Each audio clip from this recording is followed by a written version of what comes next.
వైఎస్ఆర్ని చాలా దగ్గరగా చూశారు, వైఎస్ జగన్ కూడా చాలా దగ్గరగా చూస్తున్నారు. వాళ్ళిద్దరి మధ్య ఎటువంటి వ్యత్యాసం గమనించారంటారు? వైఎస్ రాజశేఖర రెడ్డి గారు మనసున్న మహారాజు, మహానాయకుడు.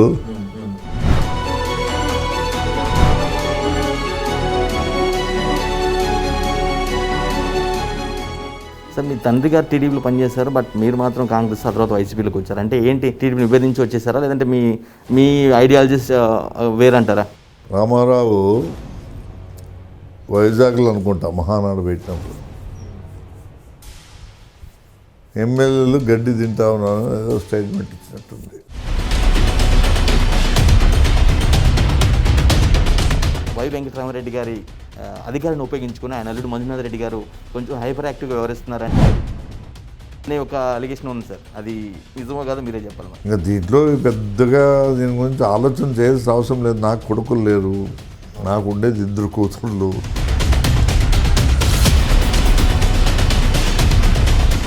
బట్ ఏది కానీ ఆత్మాభిమానం ఉన్నోళ్ళు ఎట్లుంటారు?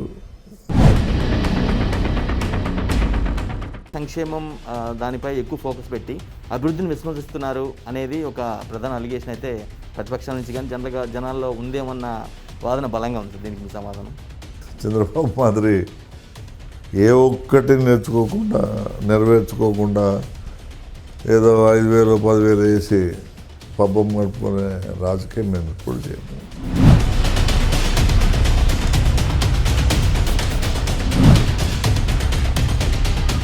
బంపర్ మెజారిటీతో గెలిచారు. ఆ తర్వాత ప్రత్యేక హోదా దానిపై ఉన్నటువంటి ఆ స్టాండ్ మొత్తం కూడా నీరు గారిందో పెద్దగా ప్రయత్నించట్లేదు అనేది బలంగా ఉన్నటువంటి ఆరోపణ సార్. చెప్తున్నా కదా, ఇల్లు అలకగానే పండగ కాదు. మేము కొత్తగా అధికారంలోకి వచ్చినాం. సంక్షేమం తర్వాతే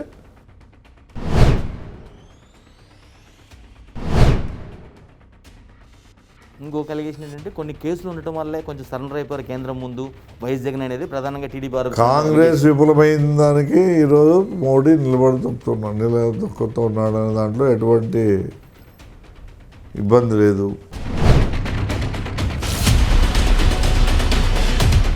ఎవరికైనా కానీ పెళ్లి చేసుకుంటే పెళ్ళాం కష్టాలు తెలుస్తాయి, పిల్లలు కష్టాలు తెలుస్తాయి. 34,000 ఎకరాలు ఇచ్చిన రైతులకు న్యాయం జరుగుద్ది అంటారా?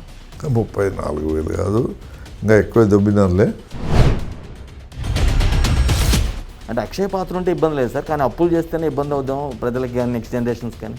ఇప్పుడు ఏ పనులు చేయకుండా దాదాపు 3 లక్షల కోట్లు పెట్టిపోయినాడు Chandrababu. Welcome to straight talk with Venkatesh. ఎప్పటిలాగానే ఈరోజు కూడా ఒక స్పెషల్ గెస్ట్ మనతో పాటు ఉన్నారు. ఆయన పైకి చాలా గాంభీర్యంగా ఉంటారు, కానీ సౌమ్యుడు. అట్ ది సేమ్ టైం పట్టుదల పౌరుష విషయంలో వెనక్కి తగ్గేది లేదు. ఇది నా మాట కాదు, వాళ్ళ అభిమానులు కానీ కార్యకర్త మాట. అంతేకాదు, ఎక్కడైతే ఓడిపోయారో అక్కడే గెలుచుకోవాలని నిరూపించిన వ్యక్తిని చెప్పుకోవచ్చు. ఆయనే అనంతపురం జిల్లా గుంతకల్ ఎమ్మెల్యే వై వెంకటరామరెడ్డి. ఆయన పొలిటికల్ గ్రాఫ్ ఎలా ఉంది, ప్రస్తుతం ఎలా కొనసాగుతున్నారు, ఏంటి, వారి ప్రభుత్వ పాలన ఏ విధంగా ఉంది అనే అంశాలను ఆయనతోనే అడిగి తెలుసుకుందాం. ప్రస్తుతం ఆయన మనతో పాటు ఉన్నారు. నమస్తే సార్. సార్, ఎలా ఉంది సార్ మీ పొలిటికల్ జర్నీ జిల్లాలో?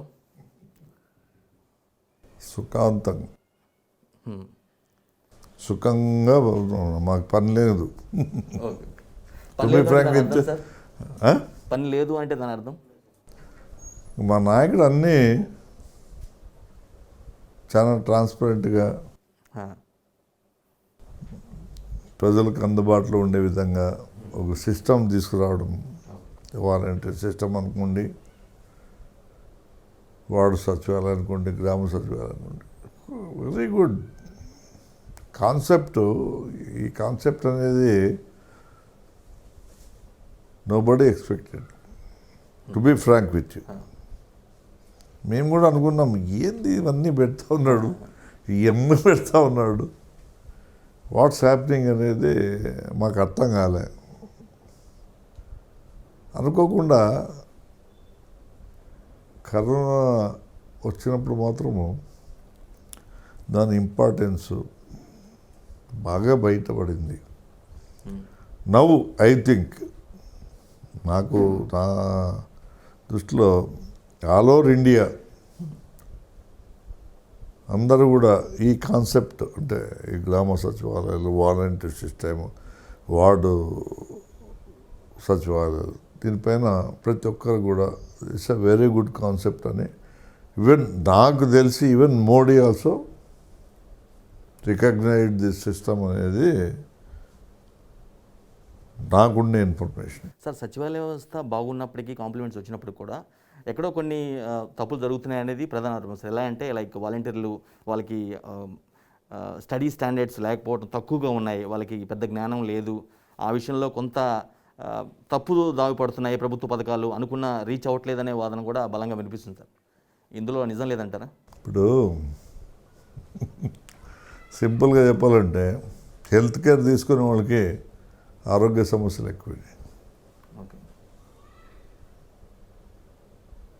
అంటే రోజు నేను 3 కిలోమీటర్లు నడుస్తా, 4 కిలోమీటర్లు నడుస్తా, నేను రోజు తేనె తాగుతా అంటే డిఫరెంట్ కాన్సెప్ట్లో నేను మిస్లరీ వాటర్ తాగుతా, ఇంట్లో తెచ్చుకుని వాటర్ తాగుతా, వాళ్ళకి హార్ట్ అటాక్స్ వస్తున్నాయి కదా, అర్లీ అవర్స్లో చనిపోతున్నారు కదా.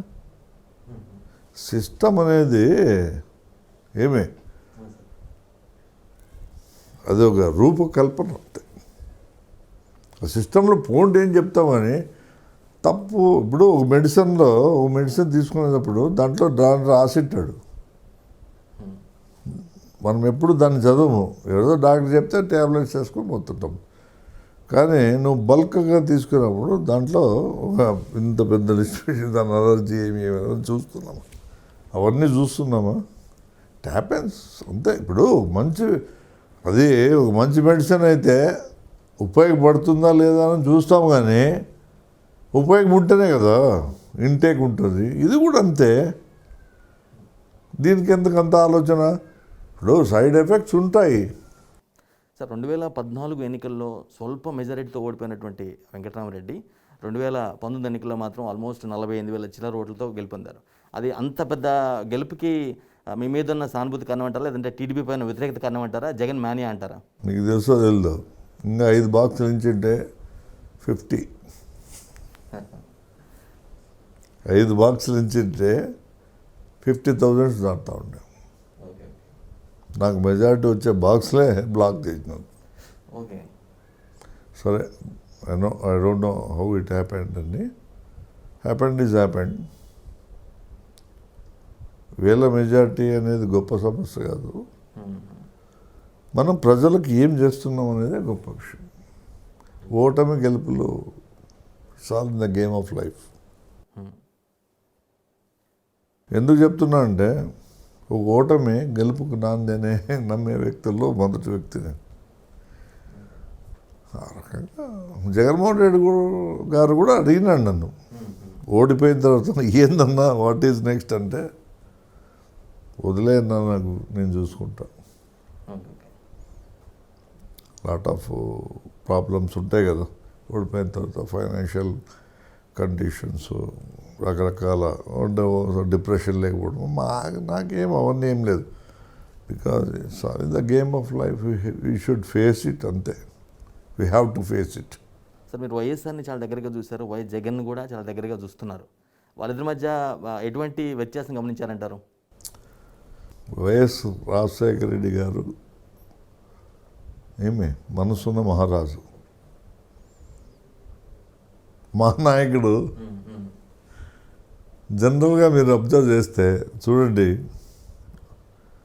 ఆయన్ని ఆదర్శంగా తీసుకొని ప్రజల గుండెల్లో చిరస్థాయిగా నిలబడాలనే ఒక ఆకాంక్ష. ఒక పక్క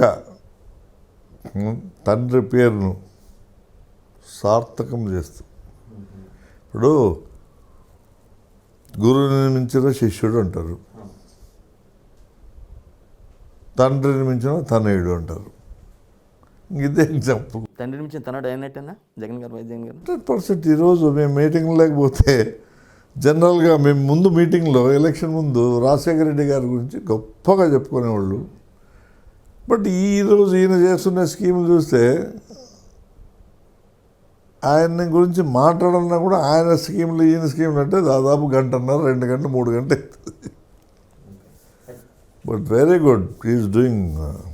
కానీ వైఎస్ జగన్ పై ఉన్న అలిగేషను అంటే జనరల్గా ఇది మాట ఎప్పుడైనా పొలిటికల్గా చర్చకు వచ్చినప్పుడు కానీ వినిపిస్తూ ఉంటుంది. పెద్దలకి పెద్దగా రెస్పెక్ట్ ఇవ్వరు, ఆయన స్టాండర్డ్స్కి ఉన్న యూత్ని మాత్రమే కొంచెం ఎంకరేజింగ్గా ఉంటారు, పెద్దలకి పెద్ద పట్టించుకోరు అనే ఆరోపణ ఉంది సార్. ఇది మీకు అటువంటి అనుభవం ఎదురైందా అంటే ఆయన కలిసినప్పుడు కానీ ఆయనతో సాన్నిహిత్యం ఉన్నప్పుడు? నన్ను చూస్తే ఏమనుకున్నారు మీరు? నా మీసాలు చూస్తే అట్లా ఇట్లా. గతం వేరు, ప్రజెంట్ వేరు. ఏమే మనిషిలో మార్పు అనేది సహజం.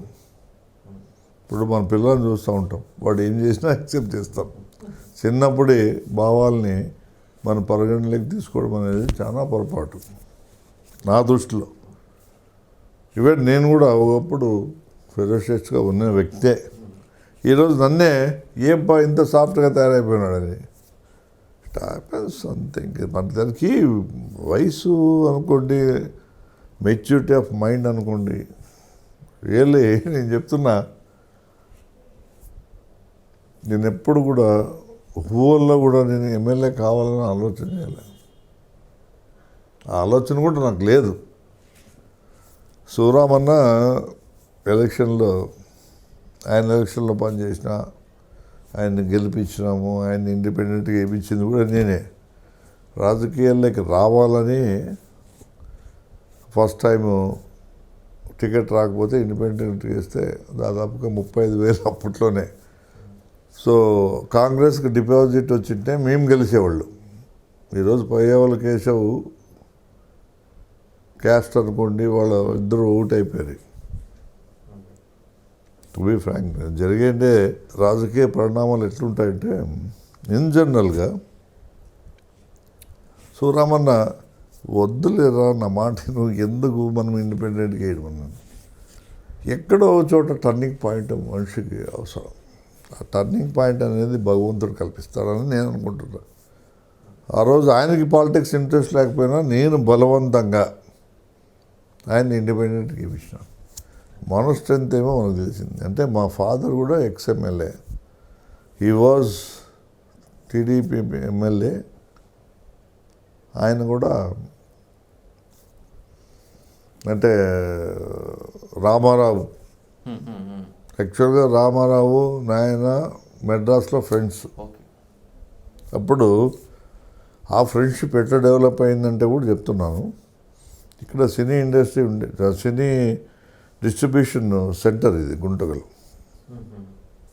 సో అప్పుడంతా చిప్స్ లేవు కదా, అంతా రీల్స్. సో ఈ బాక్స్లో ట్రాన్స్పోర్టేషన్కి గుంటకల్ ఇదే జంక్షన్, నైజాం తర్వాత ఇది.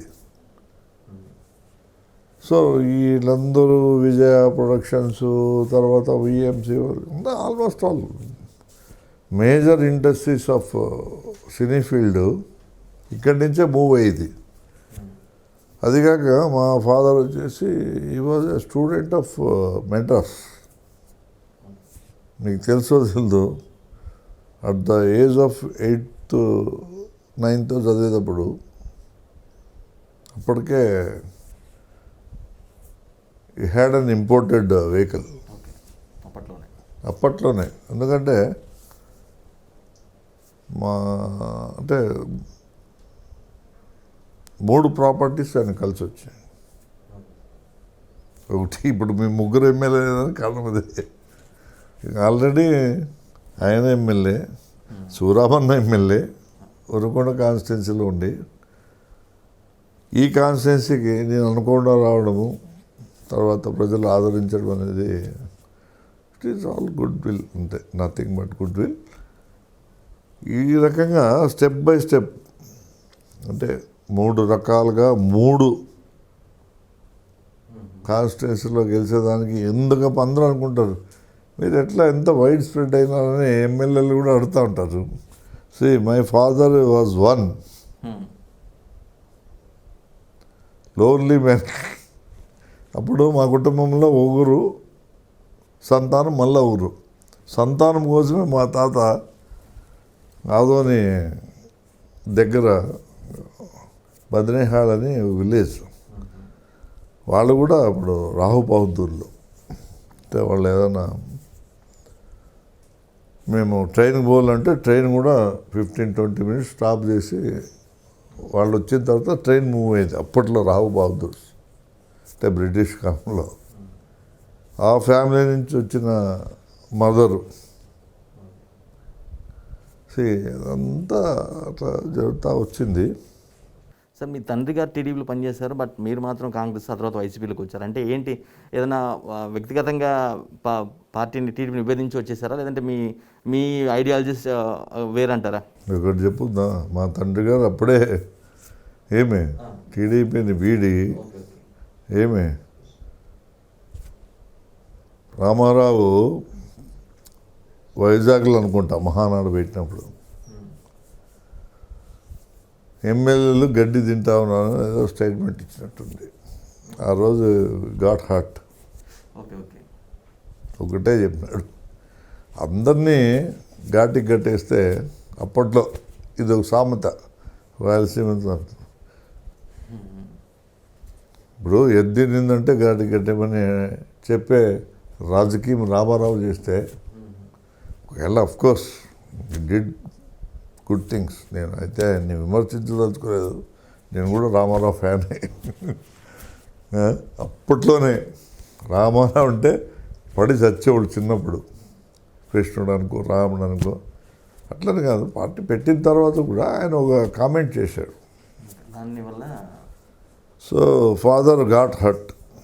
బట్ మాట్లాడడం అనేది ఈ డిడ్ నాట్ లైక్. మేము ఈ బోర్న్ విత్ గోల్డెన్ స్పూన్. మా ఫాదర్ కానీ మాకేం పెద్ద అది ఇష్యూ కాదు. బట్ ఏది కానీ ఆత్మాభిమానం ఉన్నవాళ్ళు ఎట్లుంటారు, బీ ఫ్రాంక్ అంతే. సార్ సంక్షేమ పాలన విషయంలో తండ్రి మించిన తనేడని వైఎస్ జగన్ని మీరు కాంప్లిమెంట్ ఇచ్చారు, దట్స్ ఓకే. కానీ అదే సంక్షేమం దానిపై ఎక్కువ ఫోకస్ పెట్టి అభివృద్ధిని విస్మరిస్తున్నారు అనేది ఒక ప్రధాన అలిగేషన్ అయితే ప్రతిపక్షాల నుంచి కానీ జనరల్గా జనాల్లో ఉందేమన్న వాదన బలంగా ఉంది సార్. దీనికి మీ సమాధానం? ఇప్పుడు ఇంత గెలిచో రచ గెలిచాలి, ప్రజలకు మేలు చేయాల. తర్వాత స్టెప్ బై స్టెప్ మా నాయకుడు ఈజ్ అ వెల్ అంటే పర్ఫెక్ట్ మ్యాన్. అంటే హీ నోస్ వెరీ వెల్. మనము వర్షం వచ్చినప్పుడు విత్తనం వేస్తాం, ఎప్పుడు పడితే అప్పుడు విత్తనం వేయలేము కదా. ప్రజల్లోకి పార్టీని బలంగా తీసుకోవాలనుకున్నాడు. ప్రజలకు మేమేమంటే ఇచ్చిన మాట తప్పుకోకుండా ఆయన మాదిరి చంద్రబాబు మాదిరి ఏ ఒక్కటి నెరవేర్చుకోకుండా ఏదో 5,000 10,000 వేసి పబ్బం గడుపుకునే రాజకీయం మేము ఎప్పుడు చేయము. అంటే ఇచ్చిన మాట నిలబెట్టుకునే క్రమంలో రాష్ట్రాన్ని అప్పులు పాలు చేస్తున్నారనేది కూడా ప్రధాన ఆరోపణ సార్, టీడీపీ నుంచి కానీ ఇతర చూడండి. Is got a vision, is a vision, ఈ హిమ్సెల్ఫ్ ఏ విజన్ అంతే. He has got that vision. ముందు చూపు ఉండే నాయకుడు. ఇప్పుడు పని చేయాలంటే మనం కూడా ఒక కుటుంబం పోషించాలంటే మనం ఈ ప్లాన్ వెల్. ఒక రాష్ట్ర ముఖ్యమంత్రిగా ఏదో ఊరికి గుడ్డిగా ఇచ్చేసి ఏమీ లేకోకుండా ఈరోజు సీపోర్ట్స్ ఎట్లా డెవలప్ అవుతున్నాయి. మనకుండేది ఇప్పుడు source of income. After 5 years you see the results. ఇండస్ట్రియల్గా ఎంత డెవలప్ అవుతుందో చూడండి. ఇప్పుడు స్టెప్ బై స్టెప్. ఇప్పుడు పుట్టిన పిల్లోడు ఇమ్మీడియట్గా నడచాలంటే ఎట్టవుతుందా? How is it possible? Sir గుంతకల్లో నేను వచ్చినప్పుడు పర్యటించినప్పుడు నేను విన్నదంటే ప్రధాన అలిగేషన్, వెంకటరామరెడ్డి గారు మండలానికి ఒక ఇన్ఛార్జి తన సన్నిహితుల్ని దగ్గరని పెట్టుకొని నడిపిస్తున్నారు రాజకీయం మొత్తం కూడా. సో కార్యకర్తలు, వైసీపీ కార్యకర్తల అసమ్మతి పెరిగింది అనేది అయితే విన్నాను సార్. ఇందులో నిజం లేదంటారా? చూడి, విషయాలు తెలుసుకోవాలని ఇన్ఛార్జ్ పెట్టడంలో తప్పు లేదు. మన వాళ్ళని ఆడబెట్టి గెట్టింగ్ ఇన్ఫర్మేషన్ అనేది నేను కూడా ఇప్పుడు మీరు మీడియాకి పనిచేస్తూ ఉన్నారు, మీరు బాగా పనిచేస్తున్నానో లేదా అనేది మీ పైన కూడా నిఘా పెట్టాల్సిందే కదా. మీరు పనిచేయాలనే కదా. ఇప్పుడు it's a kind of industry.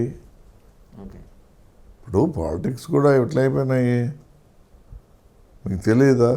మనకు విషయాలు తెలిస్తే కదా. మనోడైతే ఖచ్చితంగా ఇది జరుగుతుందనే ఒక నమ్మకం. ఇప్పుడు ఎంతోమంది నేను నమ్మకంగా ఇప్పుడు మీ మీడియానే ఉంది, మీ మీడియా వచ్చి అడుగుతూ ఉన్నారు, మీకేం చెప్పాలి, నేను వాస్తవాలు చెప్పాలా? ఏ చిన్న లోపము ఎక్కడ వచ్చినా కూడా మనకు should be in contact, right లెవెల్లో రైట్గా న్యాయం జరగలేదే దాని కాన్సెప్ట్. అడే మన కుటుంబం అంటే వాళ్ళు ఇన్ఛార్జీలుగా ఉన్నంత మాత్రం వాళ్ళేం దోచుకుపోయేదేం లేదు, ఏమి దోచుకుపోయేదైతే ఏం లేదు కదా. నియోజకవర్గం మొత్తాన్ని వెంకటరామరెడ్డి గారు చూసుకోగలరు, కానీ అనవసరంగా వీళ్ళని పెట్టి కొంత పార్టీలో ఏదో తేడా వస్తుందేమో అన్న ఫీలింగ్ అయితే. రాజకీయాల్లో ఇవన్నీ మామూలే. విమర్శలు లేని పార్టీ ఏదైనా ఉందే? అపోజిషన్ లేని పార్టీ ఏదైనా ఉందే? దేవుణ్ణే తిడతాం మనం. దేవుడు మంచి నువ్వు రోజు దేవుని మొక్కుతూ ఉంటావు, ఏదో ఒక దేవుడు కరుణిస్తాడు, అది నీ కాన్సెప్ట్. అంటే మనం కూడా, నేను కూడా అంతే. నాకు అసాపురం నెట్టుకంటే ఆంజనేయ స్వామి అంటే నాకు గౌరవం. లాస్ట్ టైం ఆయన నెగ్లెక్ట్ చేసిన, ఈసారి ఆయన దగ్గరికే పోయి నాయన నువ్వే కాబడా నాకు నమ్మకం కుదిరింది. ఏమే కాన్సెప్ట్ అంతే. ఏడ నమ్మకం ఉంటే ఆడే విజయం ఉంటుందని నమ్మిన వ్యక్తుల్లో మొదటివాడు. గుంతకల్లు నియోజకవర్గ పరిధిలో రోడ్లు, సీసీ రోడ్ల నిర్మాణం ఎక్కడికెక్కడ ఆగిపోయినాయి, ఎక్కడి పనులు అక్కడ ఆగిపోయాయి, మొదలవ్వట్లేదు, వెంకటరామరెడ్డి గారు సరిగా పట్టించుకోవట్లేదు అనే వాదన కూడా బలంగా ఉంది సార్. ఇందులో అసలు నిజం లేదంటారా?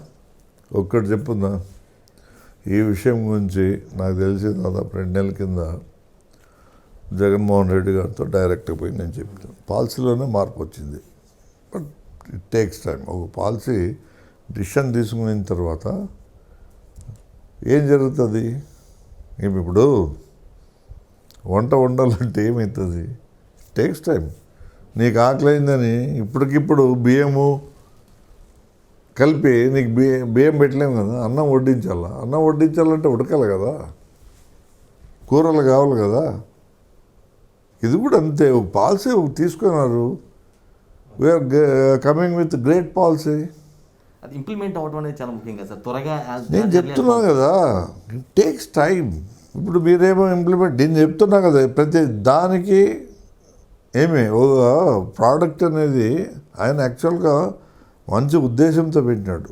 ఒక స్మగ్లింగ్కి బ్రేక్ పెట్టాలా, అవుట్ ఆఫ్ స్టేట్ పోకుండా దీన్ని కాపాడాలని ఉద్దేశంతో ఒక నిర్ణయం తీసుకోవడం. కానీ ఒకటి ఇన్ జనరల్గా ఒకప్పుడు అంటే ఈ దాదాపు ఈ 1.5 year కూడా కొంత ఇసుక విషయంలో ఇబ్బంది పడినాం. బట్ ఏది కానీ ఇప్పుడు ప్రాబ్లం సాల్వ్ కావాలంటే ప్రాబ్లం వచ్చిన తర్వాత స్టెప్ బై స్టెప్ ఆయన అనుకున్నది నాకు తెలిసి 100% is a successful man. Step by step ఖచ్చితంగా పోతాడు. ఇసుక విషయంలో కొన్ని జరుగుతూ ఉన్నాయి. నేనైతే దాన్ని ఎందుకంటే అనవసరంగా నేను మా కాన్స్టిట్యున్సీలోనే ఇప్పుడు ఈ గుంతకల్ కాన్స్టిట్యున్సీలో ఏం జరుగుతూ ఉంది, నియర్లీ దాదాపు 25,000 people are depending on this. భవన నిర్మాణ కార్మికులు ఇక్కడ జీవనోపాధి. నేను ఎప్పుడు కూడా ఏం మాట్లాడినా కూడా, ఏ అధికారితో మాట్లాడినా కూడా ఇసుక నాకు సప్లై చేయండి, నాకేం వస్తుంది, వీఆర్ నాట్ స్మగ్లర్స్, మీరే సప్లై చేయండి అంటే ఆ విషయంలో ఎన్నోసార్లు మీటింగ్లో మాట్లాడము ఏమే చాలాసార్లు జరిగినాయి. ఇన్ఛార్జ్ మంత్రితో చెప్పినాము, కలెక్టర్తో మాట్లాడము, కానీ అక్కడక్కడ గ్యాప్ వస్తూ ఉంది. అంటే జగన్మోహన్ రెడ్డి ఎంత ట్రాన్స్పరెంట్గా ఉండాలనుకుంటున్నాడు, వీళ్ళు దానికి మెప్పు పొందేదానికి చేస్తున్నారో నాకు తెలియదు. కానీ ఏమి ఇదైతే నిజం. అంటే హైపర్ యాక్టివిటీ అనేది మంచిది కాదు. ఇప్పుడు ప్రాక్టికాలిటీ అనేది ఉండాల. ఏదో మాకు అధికారం వచ్చేసిందని, ఎవరినో బుక్ చేయాలని, ఏది బుక్ చేస్తే ఏమొస్తుంది, అమ్మాయికి బలైపోతాడు.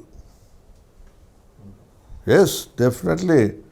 This is what happening. So many times I spoke to SP ఎస్సీబీతో అడిషనల్ ఎస్పీతో మాట్లాడాను. ఇప్పుడు గుంటకల్లో ఒక చిన్న ఎగ్జాంపుల్ చెప్తాను. భవన నిర్మాణ కార్మికులు దే డివైడ్ ద శాండ్. ఇప్పుడు ఆ పరిస్థితికి వచ్చింది. అంటే ఒక టిప్పర్ తిప్పించుకుంటే ఒక 10 tons వస్తాయి. నేను చేసే పని ఏమి, జస్ట్ కన్స్ట్రక్షన్ ఆఫ్ వాల్. నాకు ఎంత ఇసుక అవసరమో అంతే చేస్తాను. వాడికి ఏం కావాలా, ఒక ట్రాక్టర్ ఇసుక సరిపోతుంది, అర్ధం ట్రాక్టర్ ఇసుక సరిపోతుంది. బట్ ఈ కెనాట్ పే. అంటే ఇప్పుడు మనకు వచ్చే జీతం ఎంత, అంటే కూలీ ఎంత, ఈడ ఇసుక ఎంత, వాడు కరెక్ట్గా క్యాలిక్యులేటర్గా పోతాడు. ఈ విషయంలో నేను చెప్పిన వాళ్ళందరూ ఏం చేస్తున్నారంటే ఒక ట్రిప్పర్ ఇసుక తెచ్చి దాన్ని డివైడ్ చేసుకుంటూ ఉన్నాను. ఇసుక ఉపాధి లేకుండా వేలాది మంది, మీరు చెప్పినట్టు వేలాది మంది భవన నిర్మాణ కార్మికులు అల్లాడిపోతుంటాయి. బట్ వెంకటరామరెడ్డి గారు మాత్రం పక్క జిల్లాల నుంచి ఇసుకని ఎలాగోలా తరలిచ్చేసి అమ్మేసుకుంటున్నారనే ఆరోపణ అయితే విన్నాను సార్. ఇందులో నిజం ఉందో లేదో మీరే చెప్పాలి. నీకు ఒకటి చెప్పుందా, మాకు ఎప్పుడు కూడా నాకు కానీ నా కుటుంబాన్ని మేము 3 ఎమ్మెల్యేలు ఎక్కడన్నా కానీ ఏ పని చేసినా ధైర్యంగా చేస్తాం, ఓపెన్గా చేస్తాం. దొంగచాటు బిజినెస్ చేయాల్సిన అవసరం లేదు. దేవుడు భగవంతుడు దండిగా ఇచ్చినాడు. మా తాతలు ఆ రోజు ఏమి పెద్దలు పెట్టిపోయినప్పుడు ఆ సైట్లు అమ్ముకొని ఈ పొద్దుటి వరకు రాజకీయం చేసినాం. నెక్స్ట్ రాజకీయాల్లో ఉండాలనుకుంటే కూడా ఆలోచన చేస్తూ ఉన్నాం. ఇదైతే వాస్తవం. నమ్మండి, నమ్ముకుపోండి. కార్యకర్తల కోసం నేను మాటలు చెప్పినాను. నేను ప్రజలకు న్యాయం చేయలేనప్పుడు జగన్మోహన్ రెడ్డి గారు 2.5 years మంత్రివర్గంలో మార్పులు చేస్తా ఉన్నాడు. 2.5 yearsలో నా ప్రజలకు న్యాయం చేయకపోతే నేను ఉండను రాజకీయాల్లో. మంత్రివర్గ పునర్వ్యవస్థీకరణలో వెంకటరామరెడ్డి గారికి ప్లేస్ ఉండే అవకాశం ఉంటుందంటారా? అవసరం లేదు. జగన్ మా కుటుంబం వాడు, ఆయన ముఖ్యమంత్రిగా ఉన్నప్పుడు నాకు అవసరం. 2019 ఎన్నికల్లో మీరు భారీ మెజారిటీతో గెలిచిన తర్వాత నుంచి ఇప్పటి వరకు కేవలం ఒక్క గ్రామంలో మాత్రమే ఒక రోడ్డు మాత్రం వేశారట. ఇది నిజమేనా? అంటే ఇసుక దొరకపోవడం వేయలేదా, ఇంకేదైనా రీజన్స్ ఏమైనా ఉన్నాయంటారా? చూడి, నేను చెప్తే సంక్షేమం తర్వాతే అన్ని డెవలప్మెంట్. ఇప్పుడు డెవలప్మెంట్ 20 crores ఈరోజు అన్ని గ్రామాలకి రోడ్లు వస్తూ ఉన్నాయి. శాండ్ ఉంటేనే కదా గ్రామాలకు రోడ్లు ఇచ్చేది. It happens, it's all in the game of life. ఇప్పుడు ఇవన్నీ చిన్న ఇప్పుడు ఏది ఊరికే ఒక్క ఆన్ ద స్పాట్ ఏమీ జరగదు. వాళ్ళు అన్నేళ్ళున్నా ఏం చేయలేదు. మేము ఈరోజు 20 crores వర్క్స్ ఇచ్చినాము, తీసుకురాగలిగినాం. మీరు చూడండి, బై 15th January సంక్రాంతి సంబరాలు జరుగుతాయి. ప్రతి ఊర్లో రోడ్లు వచ్చినాయి. ప్రతి ఊరికి దాదాపుగా నాకు వచ్చిండే ఫండ్స్తో మినిమం 20, 25, 30 crores పెద్ద గ్రామాలు అయితే 30 lakhs rupees మేము ఇవ్వగలిగినాము. ఇంకా దాంట్లో ఆశ్చర్యం ఏముంది? ఇన్ జనరల్గా నేను చెప్తున్నాను, ఓవరాల్గా everything is good, going on well. మీరు చెప్పినట్టు ఇసుక పాలసీలో కూడా మంచి మార్పులు వస్తూ ఉన్నాయి. సో ప్రజలకు అందుబాటులో వచ్చే లోపల సఫర్ అవ్వాల్సిన వాళ్ళు అవుతూనే ఉన్నారు కదా సార్. దానికి కొంచెం వ్యతిరేకత వచ్చిందేమో. ఇప్పుడు మనం కరోనా వచ్చాయి, బిగినింగ్లో ఎట్లుండే, మధ్యలోకి వచ్చే లోపల ఎట్లా, తర్వాత ఎట్లా అంటే ఇంకంతా ఇంకా జనరల్గా కొంత ఇప్పుడు యాంగిల్ సంథింగ్ యారో కరెక్ట్గా రీచ్ అవుతుంది అనేది విత్ ప్రాక్టీస్ వస్తుంది. మా నాయకుడు కూడా కొంచెం ఒక ఎక్స్పెరిమెంటల్ ఇసుక విషయంలో అయితే మనం వెనుకున్నాం. గుంతకల్లో ఒక ప్రత్యేకత ఉంది సార్. ఆసియాలో అనేది పెద్ద స్పిన్నింగ్ మిల్ ఉంది, అది మూతపడిపోయి ఉంది. మీరు ఎన్నికల్లో గెలిచిన తర్వాత ఖచ్చితంగా దాన్ని ఓపెన్ చేస్తారని చేశారు, నెక్స్ట్ చర్యలు కూడా తీసుకుంటారని కూడా అన్నారు. బట్ ఇప్పటికీ అది మూతపడే ఉంది. దీన్ని వెంకటరామరెడ్డి గారి వైఫల్యం అనుకోవచ్చా? అంటే ఇచ్చిన మాట ఇచ్చారు. చూడి ఒకటి చెప్తున్నాను నేను, 2.5 years టైం నాకు, 1.5 year అయింది.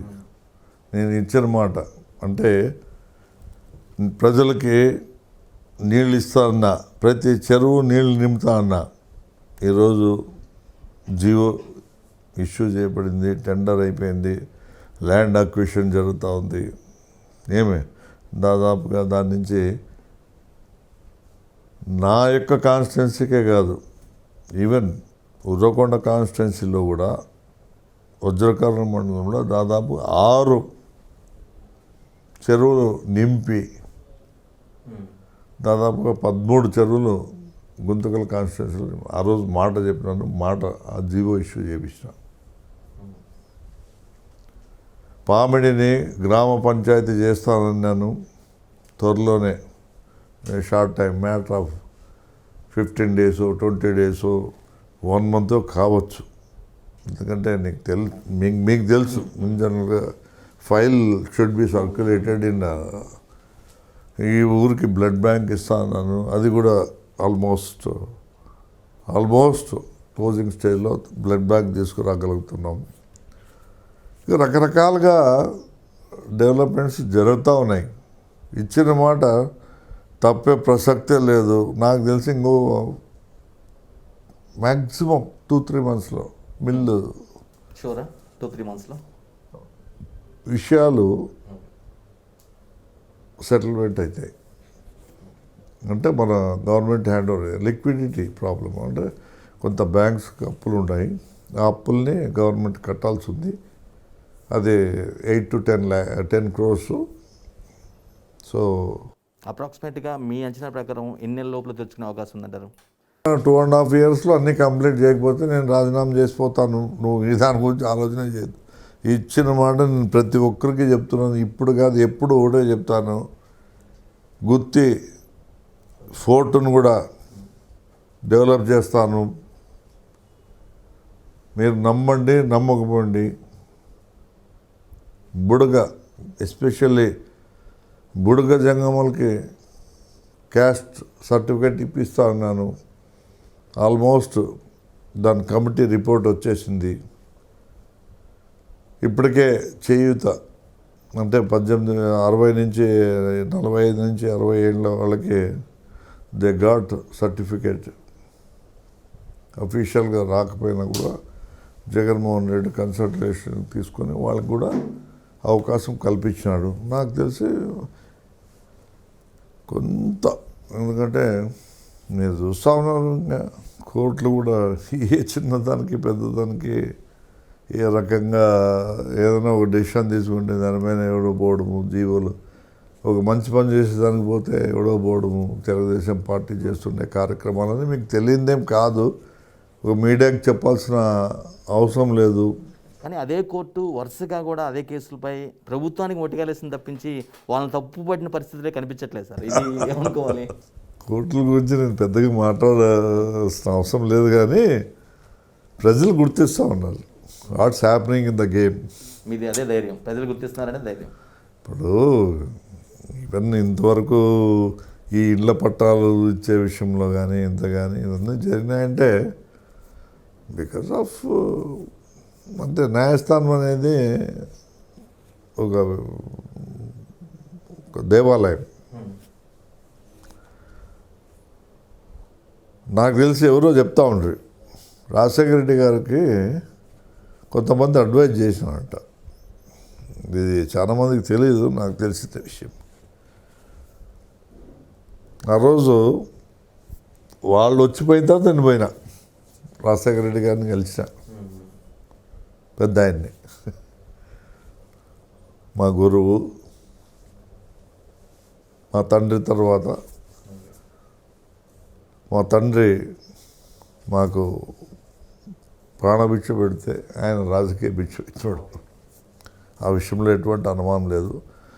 మీకు తెలుసో శివరామరెడ్డి గారు కూడా ఆయన ఒక్క మాట చెప్తేనే ఉడకుండా సిట్టింగ్ ఎమ్మెల్యేగా ఉండి కూడా కమ్యూనిస్ట్కి ఇవ్వాల్సిన పరిస్థితి వచ్చింది. శివరాం అంటే కూడా ఓకే అన్నా, నువ్వు ఏం చెప్తే ఈ రోజుకి ఆ రోజుకి మా మొత్తం కుటుంబం అంతా ఆయన కుటుంబానికి వెన్నంటున్నాము.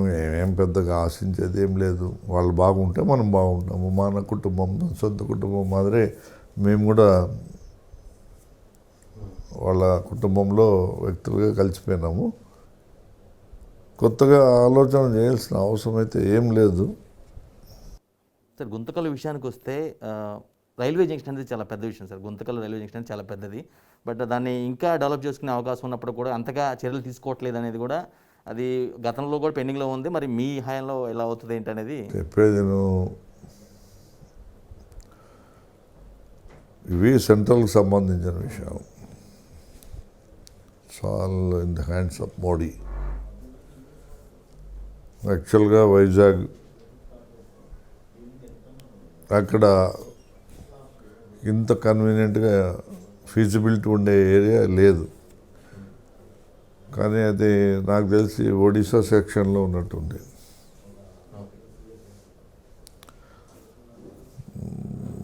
మేము మా రిప్రజెంటేషన్ అయితే ఇచ్చినాం జగన్మోహన్ రెడ్డికి. కానీ సెంట్రల్లో వాళ్ళు they are not supporting Guntakal. అప్పట్లోనే దీన్ని జంక్షన్గా చేసేదానికి బ్రిటిష్ కాలంలోనే it is the best place to transport anything from anywhere to anywhere అని ఒక కాన్సెప్ట్తో.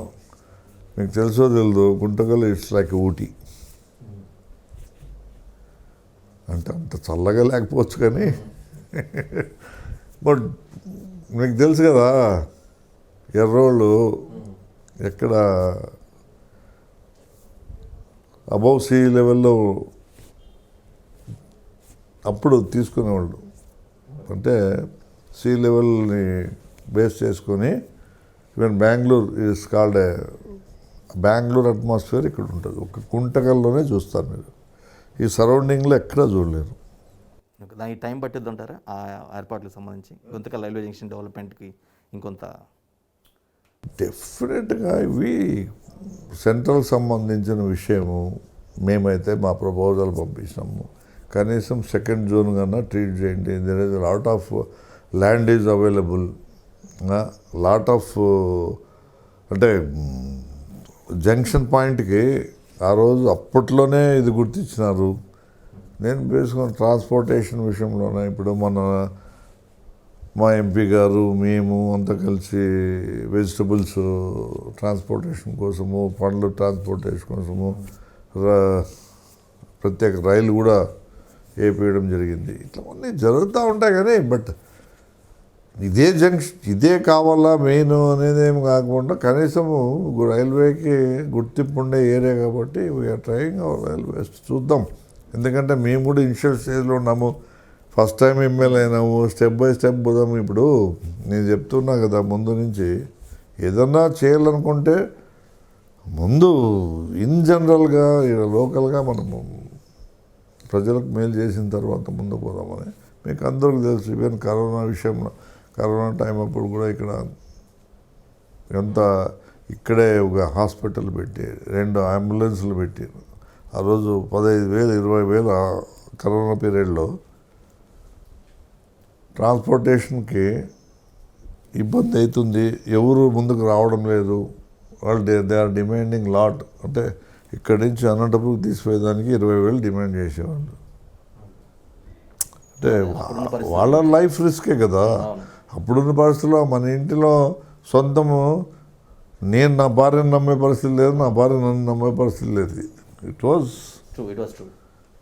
నవ్వు ఇప్పుడు కరోనా దగ్గర ఉన్నా కూడా భయపడే అంత ఏం సీన్ లేదు. అందుకే మీరు సేఫర్ సైడ్లో ఉన్నారు కాబట్టి మనం సేఫర్ సైడ్లో వీ హ్యావ్ సమ్ అంటే మనకు దాని గురించి విషయాలు తెలుసు కాబట్టి ఏమి ఇట్ హ్యాపెన్స్ అంతే.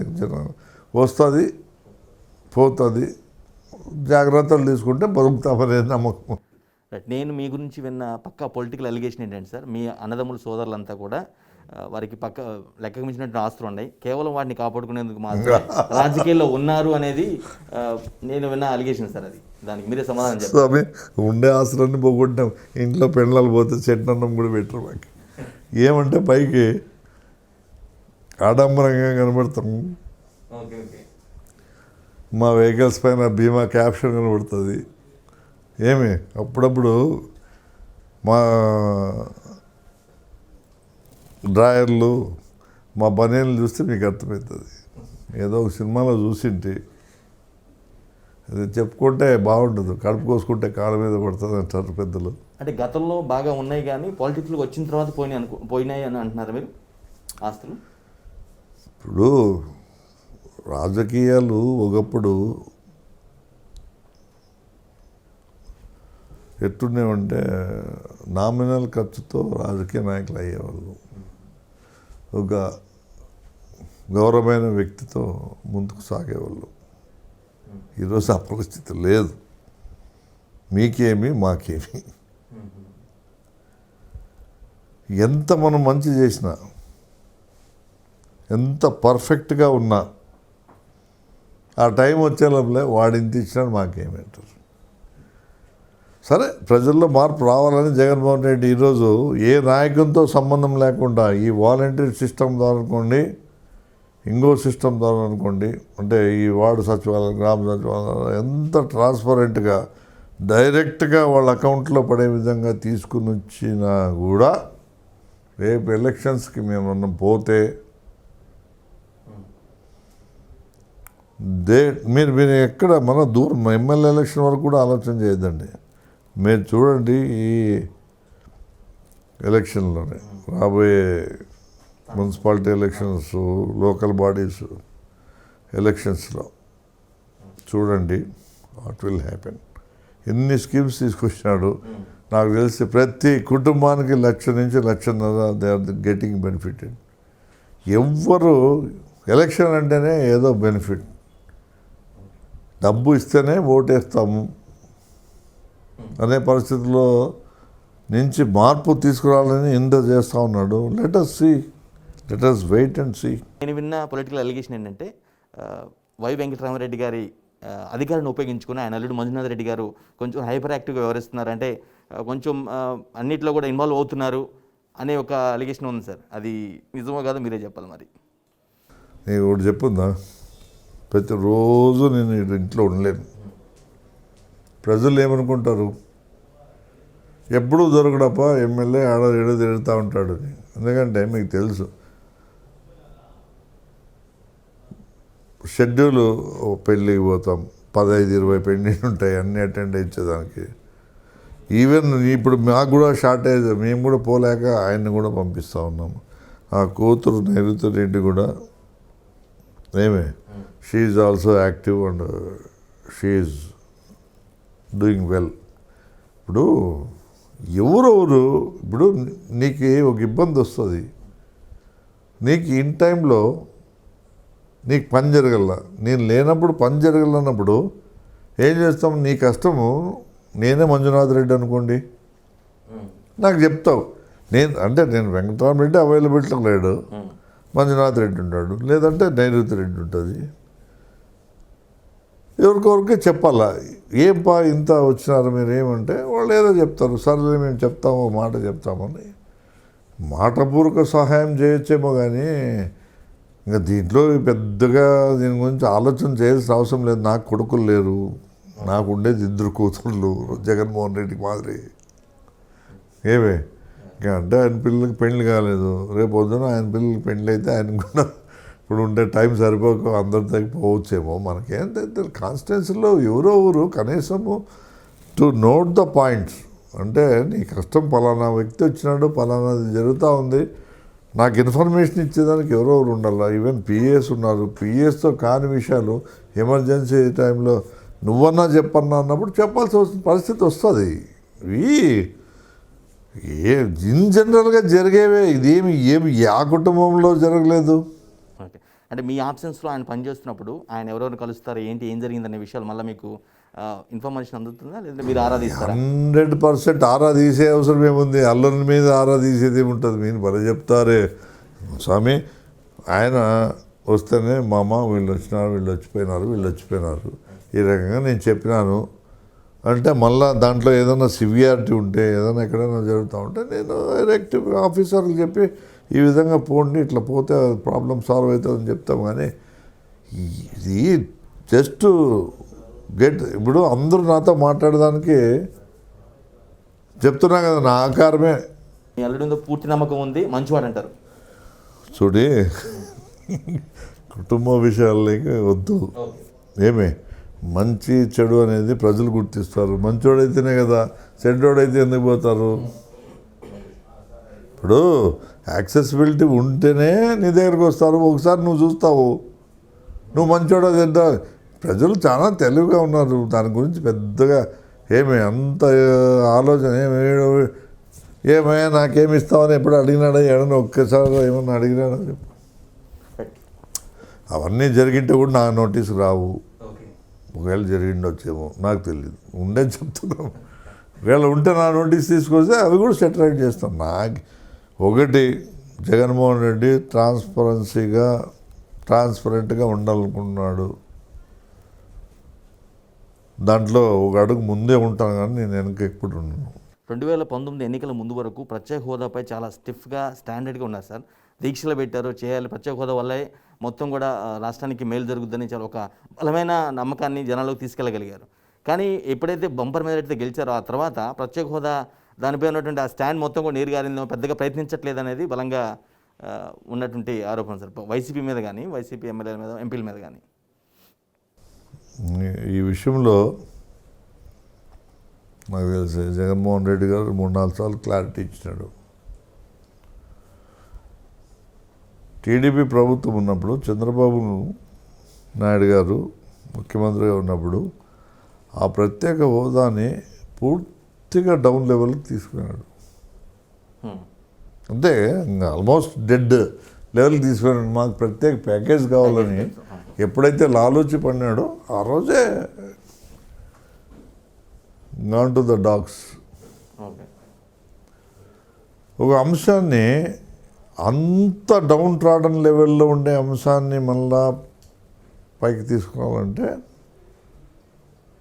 It is a most difficult task అనుకోండి. కానీ సమస్యలు చాలా దండిగా ఉన్నాయి. ప్రజా సంక్షేమ పథకాలని ముందుకు తీసుకోవాల్సిన అవసరం ఎంతైనా ఉందని గుర్తించి మేము స్టిల్ ఆ రోజు మా నాయకుడు నిరాహార దీక్షలు చేసినాడు. ప్రత్యేక స్టిల్ చెప్తున్నా కదా, ఇల్లు అలకగానే పండగ కాదు. మేము కొత్తగా అధికారంలోకి వచ్చినాం. సంక్షేమం తర్వాతే దానిపైన కూడా పోరాటం సాగిస్తాం 100%. మీకు తెలియని విషయాలు, మాకు తెలిసిన విషయాలు ఏమంటే, ఏ కాన్సెప్ట్తో మేము ఆ రోజు ప్రత్యేక హోదాని ముందుకు తీసుకొచ్చినామో దాన్ని ఏ టైంలో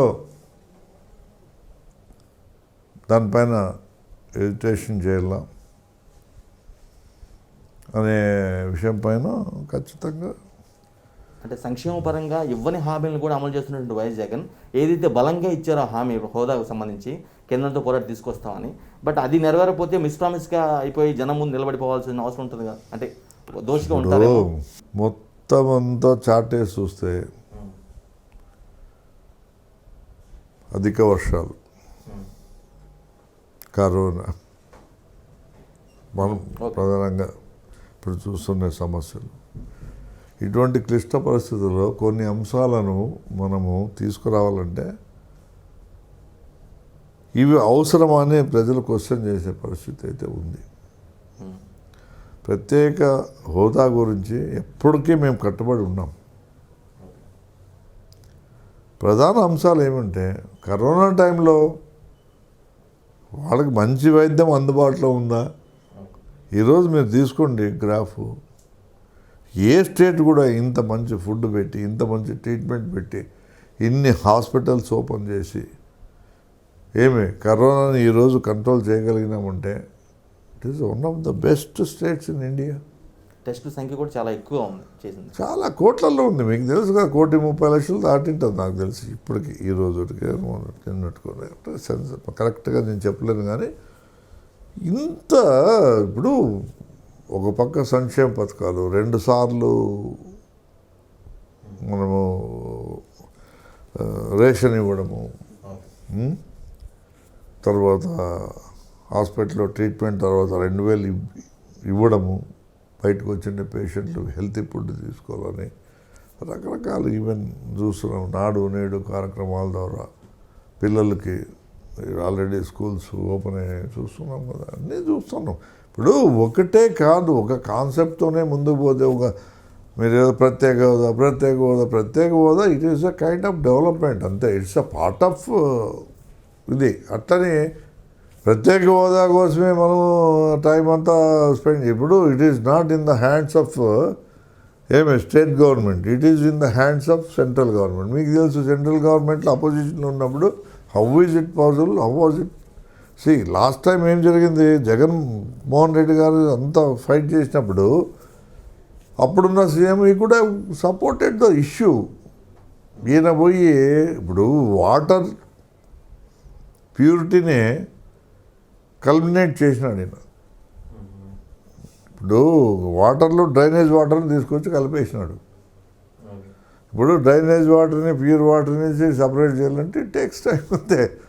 అంటే సింపుల్ లాజిక్ అంతే. ఆయన ప్రత్యేక హోదా అని గట్టిగా పట్టుకుంటుంటే అప్పుడు అపోజిషన్ కూడా సపోర్ట్ చేసేది. ఆయనే సపోర్ట్ చేయకుండా ప్రత్యేక ప్యాకేజ్ అన్నాడు, ఆడ నీరు గారిపోయింది అంతే కదా. అంటే ఎన్డీఏలో సంఖ్యాపరంగా వాళ్ళకి ఫుల్ మెజారిటీ ఉంది కాబట్టి మనం ఇంతమంది గెలిచినా కూడా ఉపయోగం లేదు, వాళ్ళు మన మాట వినరు అనే వాదన కూడా జనాల్లో పోయే అవకాశం ఉంది కదా. ఒకటి చెప్తా చూడండి, రాజకీయాల్లో ఏ పార్టీ ఎన్ని రోజులు ఉంటుందో ఎవరికి తెలియదు. ఇదైతే మనం కళ్ళెదురు చూసినాం.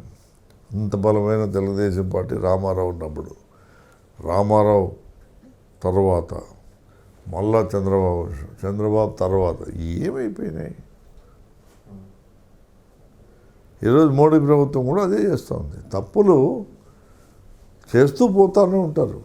ఎస్, కొంతవరకు జరగవచ్చు. ఈరోజు వెంకటరామరెడ్డి ఇక్కడ ఏమి 100 ఏళ్ళు ఉంటాడా,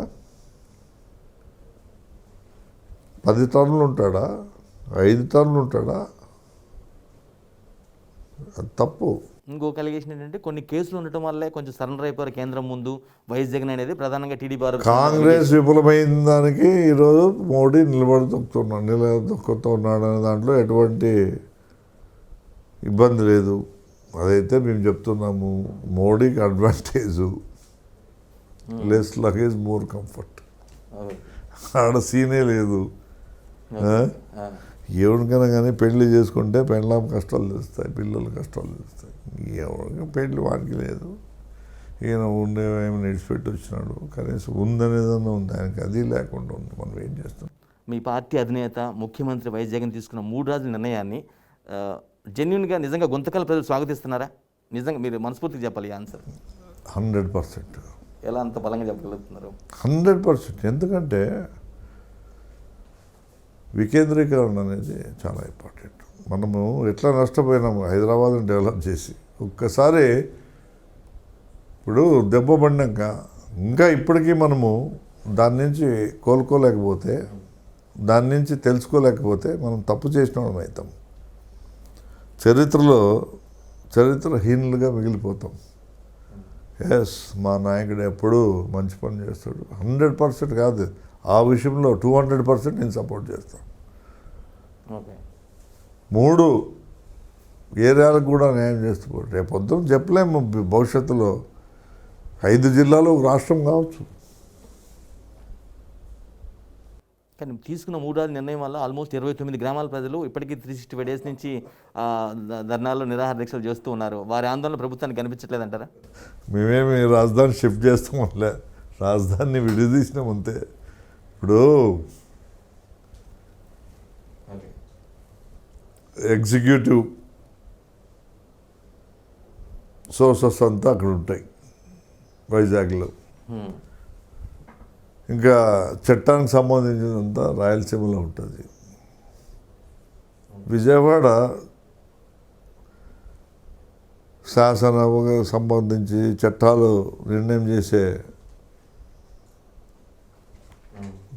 పరిస్థితి విజయవాడ ఉంటుంది. అంటే తప్పేముంది? ఎందుకు రాజధాని అంటే ఏమి? వాట్ యు మీన్ బై రాజధాని?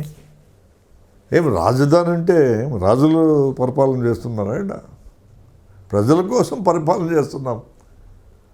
వికేంద్రీకరణ గురించి ఇంత పెద్దగా ఆలోచన 29 గ్రామాలను దృష్టిలో పెట్టుకుని ఇప్పుడు ఈ మహానుభావుడు ఎక్కడో చెప్పి ఎక్కడో తీసుకొని 3 సార్లు 4 సార్లు రియల్ ఎస్టేట్ బిజినెస్ కోసము తెచ్చిండే రాజధాని. కానీ ఈరోజు ఈ పరిస్థితి దాపురించిందంటే మేమేం విజయవాడ రాజధాని కాకూడదని కాదు, రాజధానిగా ఉంది కదా, చట్టసభ అక్కడే ఉంది, నిర్ణయాలు ఆడే తీసుకుంటాము. ఇప్పుడు కర్ణాటకలో కూడా జరుగుతూ ఉంది కదా, దాని గురించి ఎవరు ప్రశ్నించడం లేదు కదా. ఏమి అక్కడక్కడ సభలు జరుగుతూ ఉన్నాయి కదా, అసెంబ్లీ సమావేశాలు. ఆ పద్ధతిలో ఈయన అసెంబ్లీ సమావేశాల వరకు ఖచ్చితంగా రాజధానిలో చేస్తాము. ఎగ్జిక్యూటివ్ లెవెల్లో వైజాగ్, లా వచ్చే లోపల రాయలసీమ. 34,000 ఎకరాలు ఇచ్చిన రైతులకు న్యాయం జరుగుద్ది అంటారా? 34,000 కాదు, ఇంకా ఎక్కువ దొబ్బినారులే. ఇంకా అది రికార్డెడ్గా న్యాయం ఏముంది, ఎవడు నష్టపోయినాడు? నష్టపోయామని కదా కొనసాగుతుంది ఆందోళన కానీ దీక్షలు కానీ. చెప్తున్నా కదా, ఎవడు నష్టపోయినాడు చెప్పండి. అప్పుడు డబ్బులు తిన్నారు, ఇప్పుడు డబ్బుల కోసం ఎదురు చూస్తూ ఉన్నారు. ఆడంతా మీరు ఎప్పుడన్నా చూడండి, వాళ్ళు నష్టపోయింది ఏమీ లేదు. ఈరోజు నష్టపోయింది నిజంగా 55,000 పట్టాలు ఎస్సీలకి, మైనార్టీస్కి, బీసీ, ఎస్సీ, ఎస్టీ మైనార్టీస్కి 50,000 నుంచి 55,000 పట్టాలు ఇవ్వాలనుకుంటే దానికి అడ్డుపడే ప్రయత్నం తప్ప వాళ్ళు చేస్తుండేది ఏం లేదు. ఎవరు నష్టపోలేదు, అందరూ కోట్లప్పుడు డబ్బులు ఇచ్చి తీసుకున్నారు. ఇంకా త్వరలో బయటపడుతుంది. ఇప్పుడు మీరు చూస్తున్నా కదా, అన్నీ కూడా సోషల్ మేనేజ్మెంట్. చెప్తే కదా రాజశేఖర రెడ్డి గారు రోజు అన్నారంట, ఇట్లా చంద్రబాబు నాయుడు గారు మొత్తము వాళ్ళంతా డెప్యూట్ చేస్తూ ఉన్నాడు, తీసుకొని వచ్చి పెడతా ఉన్నారు, మరి భవిష్యత్తులో మనకి ఇబ్బంది అవుతుందని ఆ రోజు చెప్తే ఒకటి అన్నాడంట. ఇంతో అంతో న్యాయము మనకు, మనం ఎన్ని తప్పులు చేసినా ఎన్ని మంచి చేసినా న్యాయము ఒక కోర్టుల్లోనే దొరుకుతుంది, న్యాయ వ్యవస్థలోనే మనకు దొరుకుతుంది. దాన్ని కూడా కల్మినేట్ చేయకూడదు, మనల్ని డెప్యూట్ చేసి మన రాజకీయాల కోసం అమాయక ప్రజల్ని బలి చేయడం అనేది మంచిది కాదని అప్పట్లోనే అన్నారని ఒక ఇన్ఫర్మేషన్. రోజు అదే ఉన్నా, పోయినారు వచ్చినారు, జస్ట్ అదే వచ్చింది. ఎందుకంటే అంత గొప్ప మనసు ఉన్న వ్యక్తి రాజశేఖర రెడ్డి గారు. నిజంగా ఈజ్ అ గ్రేట్ మ్యాన్. జిల్లాలో నేను విన్న మరో సీరియస్ పొలిటికల్ అలిగేషన్ నేను విన్నాను ఏంటంటే, జిల్లాలో అనంతపురం జిల్లాలో రెడ్డి సామాజిక వర్గ ఎమ్మెల్యేలు ఎక్కువ మంది ఉన్నారు. ఒక మంత్రి బీసీ మంత్రి శంకరనారాయణ ఉన్నారు. సో హవా మొత్తం ఆ సామాజిక వర్గానిదే, శంకరనారాయణ జస్ట్ డమ్మీ అనే వాదన వినిపిస్తుంది సార్. ఇందులో ఎంత వాస్తవం ఉందంటారు? చూడి, మినిస్టరే, ఎమ్మెల్యే, ఇంకా దాంట్లో డమ్మీ ఏముంటుంది? మీరు జనరల్ తీసుకోండి, కర్నూలు జిల్లాలో కూడా ఎంత ఉండేదంతా వాళ్ళే. ఇప్పుడు జయరాములు మినిస్టరు, అట్లేం ఉండదు. ఓన్లీ డమ్మీ అనేది కాదు, అది టీడీపీ వాళ్ళ ప్రచారం అంతే నాకు తెలిసి. ఎందుకు డమ్మీ? ఇప్పుడు ఆయన జగన్మోహన్ రెడ్డి నాయకత్వంలో ఉన్నాడు. ఒక ఎమ్మెల్యేగా నేను ఇంత సంతోషంగా ఉన్నాను. ఈరోజు మీరు 1/2 అవర్ ఇంటర్వ్యూ అంటే నేను గంటన్నర మాట్లాడడానికి సిద్ధంగా ఉన్నాను. ఎందుకంటే మాకు ఆ ధైర్యం ఉంది. మా నాయకుడు అన్నీ మంచి చేస్తున్నాడు కాబట్టి మీ భయపడేది ఏముంటుంది చెప్పు? ఏందో డమ్మీ సరే, ఆఫ్కోర్స్ ఈజ్ ఎ మినిస్టర్. ఏమి అవుట్ ఆఫ్ వేలో పోయి, ఇప్పుడు ట్రాన్స్పరెంట్గా పోయే వ్యక్తులు ఎప్పుడు డమ్మీగానే కనబడతారు కొంతమందికి. ప్రధానంగా మీడియా అడిగేవాళ్ళకి చెప్పేవాడు లోకు అన్నట్టు మీ మీడియా వాళ్ళు ఎక్కువ ప్రశ్నిస్తూ ఉంటారు. ఎందుకు దీంట్లో డమ్మీ ఏముంది? బీసీలకి ప్రాధాన్యత అనేది గుర్తింపు రావాలనే ఉద్దేశంతో మీరు చెప్పండి. కురుబ కమ్యూనిటీకి ఒక ఎంపీని ఇచ్చినాడు, కురుబ కమ్యూనిటీకి ఒక మినిస్టర్ ఇచ్చినాడు. ఈరోజు బోయ సామాజిక వర్గానికి మరి ఇదంతా రెడ్డి డామినేషన్ ఉండే చోటు కూడా ఆయన ఎక్కడ కూడా ఏమి రాంగ్ స్టెప్ తీసుకోలేదే. అంటే పదవులు ఇచ్చినప్పుడు కూడా ప్రభావం మేము 3 ఎమ్మెల్యేలు ఉన్నామండి. మేము అడిగినామా మినిస్ట్రీ? మినిస్టర్ అయినంత మాత్రాన ఏదో సంపాదించుకునే వాళ్ళకి మినిస్టర్ కావాలని అప్పుడు టీడీపీలో ఉంటారు చూడి అట్లా వాళ్ళకి మినిస్ట్రీలు. మా దాంట్లో Jaganmohan Reddy whole and sole minister అయినా ఎమ్మెల్యేగా ఉన్నా ఈజ్ అ పర్ఫెక్ట్ మ్యాన్ నా దృష్టిలో. అంతే. అంతకంటే ఇప్పుడు విజన్ ఉన్న మనిషి ప్రజలకు న్యాయం చేయాలనుకున్నాడు, చేస్తున్నాడు. కానీ కొన్ని విషయాల్లో చిన్న చిన్న పొరపాటు జరుగుతున్నాయి. కొంత ఓసీల్లో అసంతృప్తి ఉన్నమాట వాస్తవమే. రెడ్డి సామాజిక వర్గము అనుకోండి, కొంత ఓసీలు అంటే కమ్మ సామాజిక వర్గం కానీ, కమ్మోళ్ళు కూడా చాలామంది మనకి ఇస్తారు, సపోర్ట్ చేసినారు. సో వీళ్ళంతా ఫ్రంట్ లైన్లో ఉండి పనిచేసినారు. బీసీ, ఎస్సీ, ఎస్టీ మైనార్టీలు కాకుండా మాకు కూడా కొంత సాయం చేస్తే బాగుంటుంది కదా. ఎకనామికల్లీ బ్యాక్వర్డ్ అనేది ఈ మధ్యన తీసుకురావడం కూడా జరిగింది. జస్ట్ వస్తే స్టెప్ బై స్టెప్ ఈ హాజ్ గాట్. నేను కూడా మాట్లాడినా ఆ విషయాలపైన. ఆయన కూడా ఏం మంచిగా స్పందించినాడు. ఇప్పుడు 10 ఎకరాలు 20 ఎకరాలు రైతు ఉన్నాడు బాగున్నాడు అనుకుంటే పొరపాటు. 100 ఎకరాలు ఉన్న రైతు కూడా ఈరోజు బయటకు పోయి బెంగళూరు అట్లా చోట పోయి గంపలు పట్టుకుని గంపలు పోస్తూ ఉన్నారు. అంటే దానికి ఏం పంట పండితేనే కదా. అతివృష్టి అనావృష్టి. ఇప్పుడు మనకు అతివృష్టి ఏముంది, ఇంకా చూస్తూ ఉన్నాం. రైతులకి ఏదో క్రాప్ ఇన్సూరెన్స్ వచ్చింది, హ్యాపీగా ఉన్నారు. ఇంకా ఇన్పుట్ సబ్సిడీ కూడా అన్ని మండలాలకు కూడా మేము డిమాండ్ చేసినాం. అయితే వైసీపీలో గెలిచిన 151 మంది ఎమ్మెల్యేలో సీఎం సామాజిక వర్గం చెందిన వ్యక్తులే ఉన్నారు, ఎక్కువ మంది ఉన్నారు. అంటే అది సీట్ల పంపకంలో అది జరిగి ఉండొచ్చు. అట్ ది సేమ్ ఎలాగైతే 2019 ఎన్నికల ముందు టీడీపీ అంటే కమ్మవారి పార్టీ అని ఒక ప్రచారం ఏదైతే బలంగా జరిగిందో, సేమ్ అదే ప్లాన్ రేపు 24 ఎలక్షన్స్కి ఇదే జరుగుద్దేమో. ఎందుకంటే ఎక్కువ సంఖ్యలో వారే కనిపిస్తున్నారు కదా.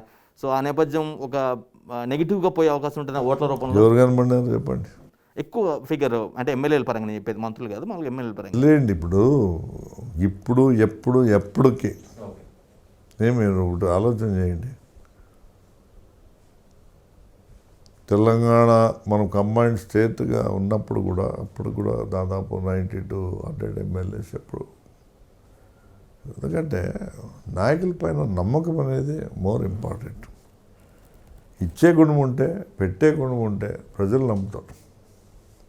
వద్దు జగన్మోహన్ రెడ్డి ఇంత చేస్తున్నాడు కాబట్టి ఇప్పుడు జగన్మోహన్ రెడ్డి గారి గురించి ఎక్కువ చెప్పుకుంటా ఉన్నాము.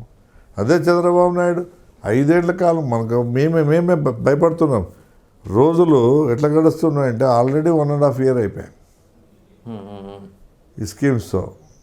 ఇన్ని సంక్షేమ పథకాలు ఏడబోయినా ఊరికే మేము 10 మందిని పిలిస్తే 100 మంది వస్తామన్నారు మీటింగ్లకి. వాళ్ళకి నీళ్లు సప్లై చేయడానికి వస్తున్నాం మేము.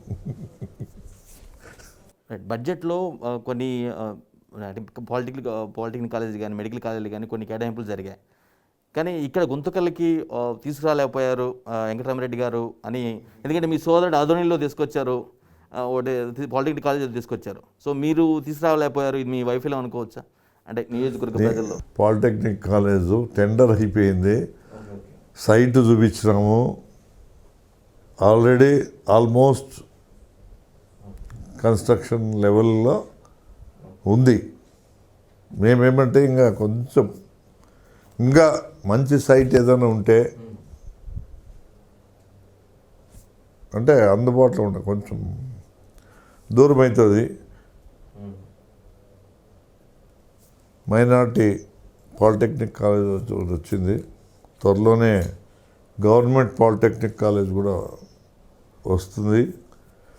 2 కాలేజీలు కూడా ఒకటే చోట తీసుకురావాలనే ఉద్దేశంతో సో కొంచెం అది ఇది 2 కంబైన్డ్గా ప్లాన్ చేసి సైట్ ప్రాబ్లంతోనే మేము ఆలోచన చేస్తూ ఉన్నాము.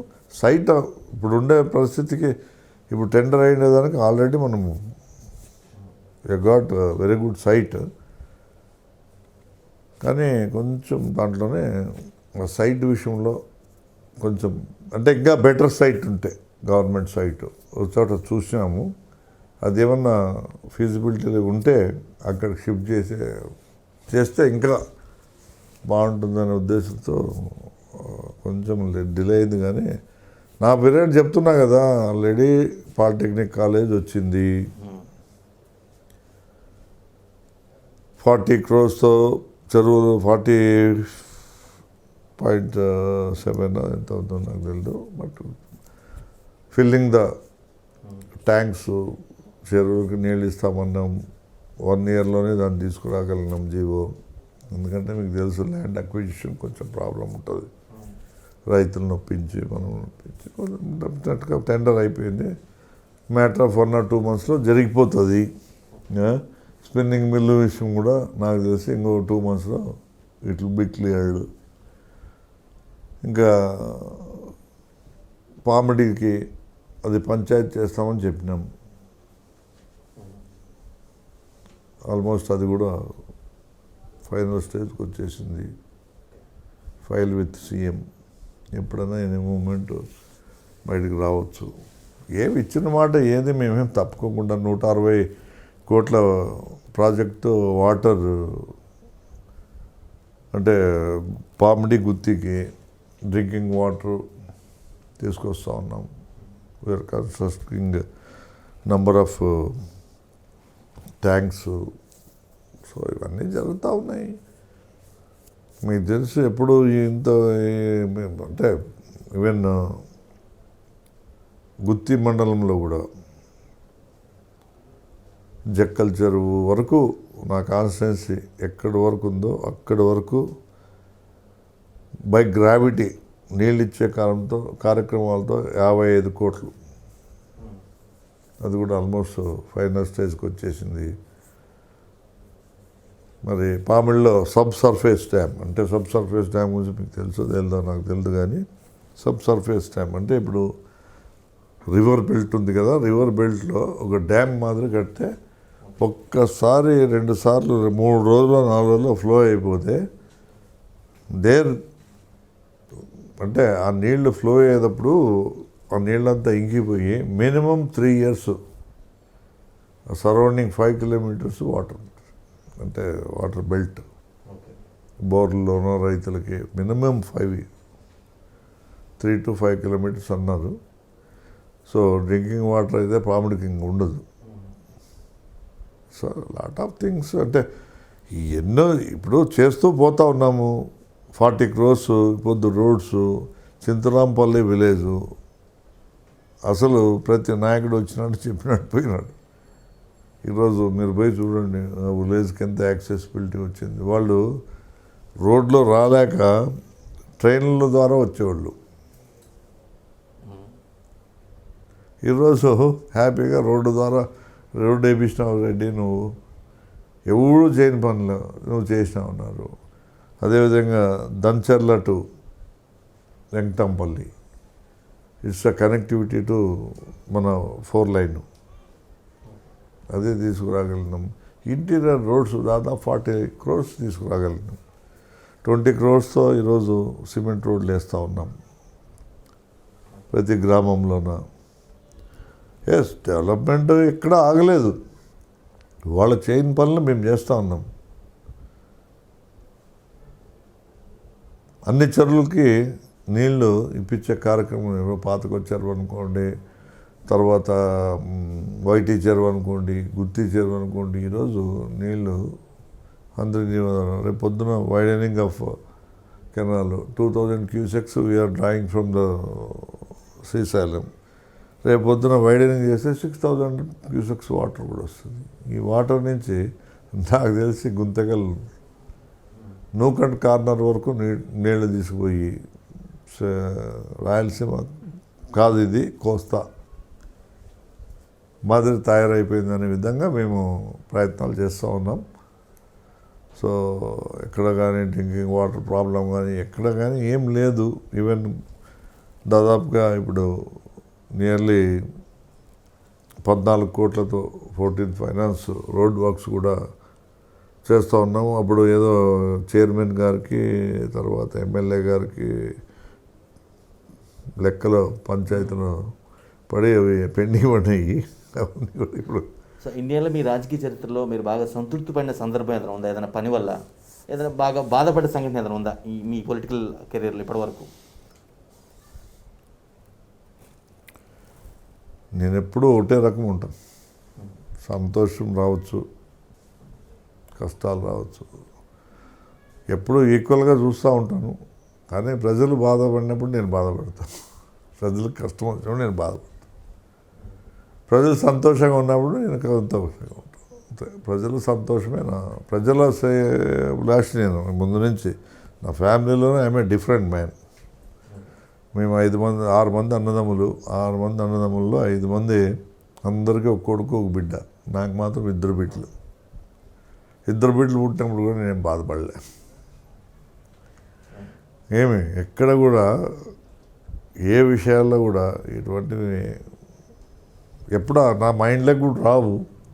చెప్తున్నా కదా, బాధపడిన సందర్భాలు కూడా వస్తే ప్రజలకు ఇబ్బంది అయినప్పుడు, వాళ్ళు ఏదైనా సమస్యలు తెలియనప్పుడు, మనం తీర్చలేనప్పుడు బాధపడతాను. అవకాశం ఉండి తీర్చే ఉంటే నేను తీరుస్తా. అవకాశం లేకుండా ఇప్పుడు మొన్న ఒక సింపుల్ ఎగ్జాంపుల్ చెప్తాను. 2 కూతుర్లు క్యాన్సర్తో చనిపోయినారు. దాదాపు 40 లక్షలు ఖర్చు పెట్టుకున్నాడు. ఉన్న ఆస్తి అంతా పోగొట్టుకున్నాడు, బతికించుకోలేను. ఇప్పుడు ఆ మనిషికి ఇప్పుడు సీఎం గారితో పోయి మాట్లాడాలి. దాదాపుగా ఇది జరిగి 2 years బ్యాక్. ఎవరితో చెప్పుకోలేక నా దగ్గరికి వచ్చినాడు. ఆ విషయాన్ని జగన్మోహన్ రెడ్డి గారి దృష్టికి తీసుకుపోతా. మా నాయకుడు ఖచ్చితంగా వాళ్ళకి హెల్ప్ చేస్తాడు. ఇదైతే 100% ఆ నమ్మకం నాకు ఉంది. మొన్న కూడా మళ్ళీ 2 కొడుకులకి క్యాన్సర్. ఇంకో కేసు కూడా వచ్చింది మన గుత్తిలో. గుత్తి కథల గేరుకు సంబంధించిన కథల వాళ్ళు అంటాం మనం, బుడగజంగం అంటాము. వాళ్ళకు కూడా పాపం ఇది ఎందుకు అంటే అట్లా జరుగుతుందో నాకు తెలియదు. కానీ ఆ 2 విషయాల్లో మాత్రం నేను I will take them to the CM. అంటే it will be I see that it should be go to the notice of CM. మీ ప్రభుత్వ పాలన మీరు చూస్తూ ఉన్నారు. అదేవిధంగా అట్ ద సేమ్ టైం మీ ప్రభుత్వంపై వస్తున్న అలిగేషన్స్ కానీ, కోర్టు అక్షంతలు కానీ ఇవన్నీ కూడా చూస్తున్నారు. ఇవన్నీ చూసుకొని సంక్షేమ ఉపకం జరుగుతున్నప్పుడు కూడా ఇదే మేనియా మరి 2024 ఎన్నికల్లో కూడా ఇవన్నీ చూసిన తర్వాత 2024లో 2019లో ఏదైతే రిపీట్ అయిందో ఆ ప్రభంజనం అది వచ్చింది అనుకుంటున్నారా? మంచి చేసేవాడికి ఎప్పుడు మంచి జరుగుతుంది. ఓకే, నాకు తెలిసి ఇంకా ఎక్కువ రావచ్చు. ఓకే. మనం ఏమన్నా తక్కువ చేస్తుంటే కదా, కుటుంబంలో సంతోషం లేకపోతే విడిపోవచ్చు. విడిపోయేదానికి ఆస్కారం లేకోకుండా, అవకాశమే లేకోకుండా ఈరోజు ప్రభుత్వం పనితీరు చూస్తూ ఉంటే మీరు చూడండి, ఎక్కడ కానీ ఎంత ట్రాన్స్పరెంట్గా. ఒక ఎమ్మెల్యేతో పనిలే, ఒక లీడర్తో పనిలే, ఒక నాయకునితో పనిలే, ఒక కార్యకర్త పనిలేదు, ఎవరితో పని లేకుండా డైరెక్ట్గా వాళ్ళ అకౌంట్లకి ఎన్ని స్కీమ్స్. అమ్మఒడి పథకం, ఆసరా పథకం, భరోసా పథకం, రైతు వసతి దీవెన, విద్యా దీవెన, హౌసింగ్ రేపు 25th స్టార్ట్ చేస్తూ ఉన్నాము. ఎన్ని స్కీమ్స్, నంబర్ ఆఫ్ స్కీమ్స్. ఇంక మళ్ళా జగనన్న తోడు, వాహన మిత్ర, ఏం రకరకాల మాకు చెప్పాకే మాకే గుర్తులేవు. So is a great man, is got vision. రేపు పొద్దున్న మీరు ఒకటి ఏమన్నా అనుకోండి, దీన్ని అన్ని రాష్ట్రాలు కూడా మన రాష్ట్రం వైపు చూస్తూ ఉన్నాయి. ఇదైతే నిజం. జగన్మోహన్ రెడ్డి గారు సీఎం అయితే ఆశ్చర్యపడే పని లేదు, కానీ పిఎం అయినా ఆశ్చర్యపడాల్సిన అవసరం లేదు. ముందే చెప్తున్నా, ఎందుకంటే మంచి మనసున్న వ్యక్తి. ఇప్పుడు జనరల్గా మీరే అనుకుంటే నాకు తెలుసు నాకు తెలియదు, కానీ మీరు ఏం క్యాస్ట్ ఏమో తెలియదు. మీరు బీసీ అంటే ఖచ్చితంగా మీ కుటుంబానికి 1,00,000 నుంచి 1,50,000 బెనిఫిట్ అవుతారు. బీసీ, ఎస్సీ, ఎస్టీ, మైనారిటీ అయితే ఇన్ జనరల్గా ఇది ఎక్కడ జరగలేదు. కరోనా టైంలో కరోనా మాకు ఇది లేదని అందరూ అన్ని స్టేట్లలో నంగలాస్తూ ఉన్నారు, మాకు అది చేయలేదు ఇది చేయలేదని. ఎక్కడ కూడా ఎవడన్నా ఒక్కడు కరోనాలో జగన్మోహన్ రెడ్డి ఫెయిల్యూర్ అయినాడని ఒక్కడు చెప్పండి, ఆ మహానుభావుడు తప్ప. ఎవరు గడ్డం బాబు అన్నిటికీ అడ్డం. 2024 ఎన్నికల సమయానికి మీకు ప్రధాన ప్రతిపక్షం అపోజిషన్, స్ట్రాంగ్ అపోజిషన్ ఏదంటే ఏది చెప్తారు?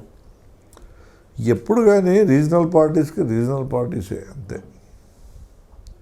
మీరు ఒకటి గుర్తుపెట్టుకోండి జీవితంలో. ఏదో తెలంగాణలో అయిపోద్దు బీజేపీ వచ్చిందని అందరూ బీజేపీ అని మేము అనుకుంటున్నారు. అందుకే అడిగానికి వచ్చింది. నాకు తెలుసు అది రాంగ్, అంటే రాంగ్ నోషన్లో ఆలోచన. అది ఏదో జరిగిపోయింది. కొంత జరుగుతూ ఉంటాయి కొన్ని చోట్ల, అది అందరికీ అప్లై అవుతుంది అనేది మాత్రము. ఇప్పుడు కడుపు నొప్పి వచ్చిందంటే రకరకాలుగా కారణాలు ఉంటాయి. అట్లా మనం డయాగ్నోస్ చేసే దాంట్లో ఉంటుంది. ఎక్కడో తెలంగాణలో ఏదో మన వచ్చినాయి 4 సీట్లు, ఒక టెంపో ఒక చోట ఒక రకంగా ఉంటుంది. నాకు తెలిసి ఎప్పటికైనా మా కంటెండర్ తెలుగుదేశం పార్టీనే. బీజేపీ, జనసేన కూడా ఉంది, ఒకటి జనసేనకు ఒక పార్టీ కూడా ఉంది. నాకు పార్టీ పెట్టి నాయకుడికి వెళ్ళినప్పుడు ఆయన గురించి మనం ఆయన పెళ్ళాలి మాట్లాడు తెలుసు అంటే అనకూడదు అని. బట్ రకరకాలంగా అంతే. సో ఇప్పుడు మనము జనరల్గా ఒకరితో సంసారం చేసేది కష్టము, 3-4 సంసారం చేయాలా విడిచిపెట్టాలంటే అది మనతో కాదు. అదంతా ఆయన విజన్ అంతా ఆ లెవెల్లోనూ ఆయన ఫిషింగ్ ద క్యాచ్ అంతే. 2024లో కూడా వైసీపీదే విజయం అంటారా? 2024 కూడా catching the fishing the catch. 2024 ఎన్నికల్లో కూడా వైసీపీదే విజయం అని మీకు ధీమా అంటారా? ధీమా ఉందా మీకు? జగన్మోహన్ రెడ్డి ఉన్నంత వరకు YSR party will continue in this state. మీరు చూడండి ఇంకా భవిష్యత్తులో ఇది ఎవరికి అర్థం కానీ మేమైతే ముందు అనుకుంటున్నాం ఇన్ని సంక్షేమ కార్యక్రమాలు తెస్తూ ఉన్నాడు, ఏమి ఎక్కడి నుంచి డబ్బు తెస్తూ ఉన్నాడో. మన అక్షయ పాత్ర అని ఎప్పుడో విన్నాం, వాళ్ళ ఆయన అట్టే చేసినాడు, వాళ్ళ ఆయన మించి ఈయన చేస్తూ ఉన్నాడు. ఈరోజు దాదాపు 70,000 కోట్లు సంక్షేమ పథకాలకి మరి ఇన్వెస్ట్ చేసినంటే ఆశామాష విషయం కాదు. అంటే అక్షయ పాత్ర ఉంటే ఇబ్బంది లేదు సార్, కానీ అప్పులు చేస్తేనే ఇబ్బంది అవుతాం ప్రజలకి కానీ నెక్స్ట్ జనరేషన్స్ కానీ. ఇప్పుడు ఏ పనులు చేయకుండా దాదాపు 3 లక్షల కోట్లు పెట్టిపోయినాడు చంద్రబాబు. మంచి పనికి అప్పులు చేసినా కూడా పర్లేదు, భవిష్యత్తులో తీరుస్తాం. ఇప్పుడు ఒక రైతు ఒక పెళ్ళి చేయాల, ఇంట్లో శుభకార్యం జరగాలంటే డబ్బు లేకపోతే ఏం చేస్తాడు? అప్పు చేస్తాడు, అవసరమైతే ఆస్తి అమ్ముతాం. అట్లానే మేము స్టేట్ కుదిపెడతామని కాదు. సాల్ in the game of life చెప్తున్నా కదా, రకరకాల నిర్ణయాలు. అప్పటికల్లా మీరు చూడండి, ఈరోజు సీపోర్ట్స్ ఎంత డెవలప్ అవుతూ ఉన్నాయి. ఆ సీపోర్ట్స్ నుంచి రేపు పొద్దున ఎంత ఇన్కమ్ వస్తుంది. ఇంటర్నేషనల్ లెవెల్లో ఈ పొద్దు జగన్మోహన్ రెడ్డి తెస్తున్న ఈ సీపోర్ట్స్ని చూడండి మీరు. ఆఫ్టర్ 5 years పోలవరం ప్రాజెక్ట్ వచ్చిన తర్వాత is a good man, is a great man, is a great leader.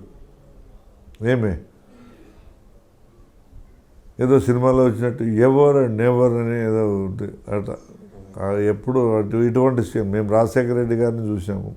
Never before ever after అదేదో ఉంది కదా, నెవర్ బిఫోర్ ఎవర్ ఆఫ్టర్. అటువంటిది ఈరోజు ఆయన చేస్తూ ఉన్నాడు. సో మా నాయకుడు చేస్తున్నప్పుడు సో నేను ఇన్ జనరల్గా నేను ఒకటి మనం ఎన్నాళ్ళు ఉంటాము ఎన్నాళ్ళు అనేది కాదు, but it's a remarkable CM. నేను కూడా అనుకున్నా ఫస్ట్ ఏంది ఇంత స్పీడ్గా పోతూ ఉన్నాడని. ఎప్పుడు కానీ మనసు ఉంటే మార్గం ఉంటుంది. నన్ను కూడా అంటూ ఉంటారు, ఏం బిజినెస్ లేవు, ఎక్కడి నుంచి వస్తాయి డబ్బులు, ఎప్పుడు ఇస్తాడు ఏమి అనుకుంటుంటారు. నాకు ఎవడో ఇస్తాడు, ఏమో వస్తాయి ప్రమాణ సత్తంగా అన్న పెట్టుకున్నా అని ఇచ్చిపోయిన వాళ్ళు కూడా ఉన్నారు. అట్లా ఇవ్వడమే ఇంక ఎవడో వస్తే ఎవడో కరెక్ట్గా ఇవ్వద్దు అన్న పెండ్లు ఉందని వచ్చేస్తాడు, అన్న నువ్వు అబద్ధ సాయం చేసినావు నాకు పని జరిగిందన్న అట్లే. దేవుడు అనేవాడు గొప్పోడు. మా కుటుంబంకే అదే అసెట్. మాకేం మైండ్స్ లేవు, మీరు బాగా ఎక్కడ చూడండి. మైనింగ్స్ కానీ, ఇల్లీగల్ బిజినెస్ కానీ, లిక్కర్ బిజినెస్ కానీ, మేము శాండ్ బిజినెస్ కానీ, ఇంకోటి కానీ మాకేం లేదు. మాకు ఆ తెలివి కూడా లేదు. డబ్బు సంపాదించేది కూడా ఒక ఆర్ట్. ఆ ఆర్ట్ ఒకటి వెళ్ళేది మన మంచి బుద్ధి ఇచ్చిపోయినా ఎప్పుడు చెప్తా ఉండేవాడు మా అమ్మ కానీ నాయన కానీ, మనము చూడపా దేవుడిని నమ్ముకొని ఉండాల, ఆ దేవుడే అన్నీ చేస్తాడు. పెద్ద బుద్ధితో మనం ముందుకు పోవాల. మన దగ్గరకు వచ్చిన వాళ్ళని ఎవరిని కూడా లేదనుకుండా రూపాయి ఉంటే రూపాయి ఇచ్చి పంపించాల. తోచే సాయం చేయరు. మనం ఉపాసనలు ఉన్నా పర్వాలేదు. ఒక అందమైన ఆడపిల్ల అడుక్కొని తినేకొస్తే ఇంట్లో అన్నం పెడతాం రాని అమ్మాయిని ఇది చేసి పంపించడం కాదు నా గొప్పతనము.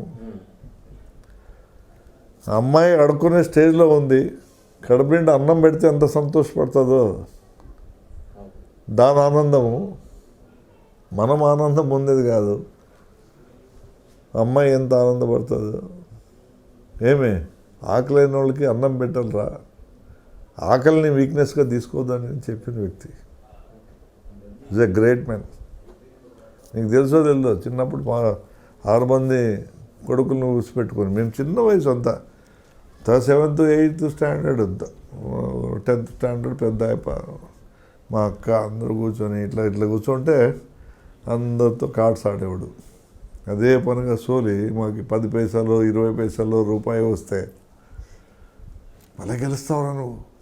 ఒక్కోసారి ఒకరితో అట్లా ఎంకరేజ్ చేసి చూడప్ప అంటే. రెండో విషయం కూడా చెప్తాను, జూదంలో వ్యక్తుల మనస్తత్వం తెలిసిపోతుందని చెప్పేవాడు. అంటే కార్డ్స్ ఆడినప్పుడు లేకపోతే ఏదో జూదం ఆడినప్పుడు వాడు హైడ్ చేస్తాడు, ఏదో వాడు గెలిచాలనే తాపత్రయంతో మోసం చేస్తాడు, పక్కన చూస్తాడు. వాడి మెంటాలిటీ ఏమి? దీన్ని బట్టి నేను జూదం ఎందుకు పిల్లలతో ఎందుకు జూదం ఆడతానంటే నాకు ఓ రోజు చెప్పినాడు, మాతో నీకు ఆడాల్సిన అవసరం ఏముంది నేను అంటే, రే యువన్ మెంటాలిటీ 6 మంది పుట్టినారు, రేపొద్దున నన్ను ఎవడు సాగుతాడో చూస్తాం. కానీ ఎవడు అందరూ సమానంగా ఉండరురా మీరు, ఎవడు కూడా మోసం చేయరు. These are all key points.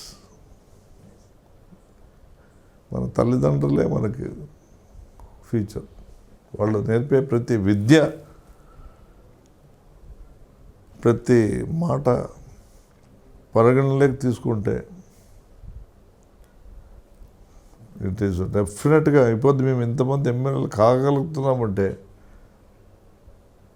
ఆ స్వర్గీయ నాయకుడు ఆయన కూడా ఆ రోజు ఒకటే చెప్పినాడు,